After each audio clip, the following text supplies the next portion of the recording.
আল্লাহর দিকে তাকিয়ে এই জুমা মুবারক না লিখে আল্লাহুম্মা সাল্লি আলা মুহাম্মদ নিজে একবার পড়ে লিখে দিয়ে দেন না পোস্ট করে, যেই দেখুক পড়ুক, ও পড়বে, ওর উপরে রহমত নাজিল হবে, গুনাহ ক্ষমা হবে, ওর মর্যাদা বৃদ্ধি হবে, ওর যতটা গুনাহ ক্ষমা হবে, যতটা রহমত নাজিল হবে, যতটা মর্যাদা বৃদ্ধি পাবে, অতটা সেম সেম আপনার দিকেও চলে আসবে ওর ভাগ থেকে। নিজেরটাও পেলেন, ওর ভাগেরও সমান সমান পেলেন। আরেকজনে পড়লো, নিজেরটাও পেলেন, ওর ভাগেরটাও সমান সমান পেলেন। আপনি এটা লেখার পর 10 জনে বলল, আপনি পেলেন 11 বার, বাকিরা একবার একবার বলে পেল একবার একবার।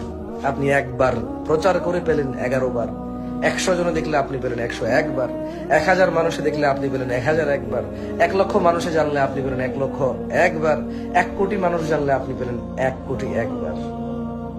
আপনি যা শিখাবেন যাকে, সে তা আমল করলে তার নেকি থেকে কমবে না, তবে তার যে নেকি সমান সমান নেকি আপনার হবে। এই জুমা মুবারক বললে কি হবে?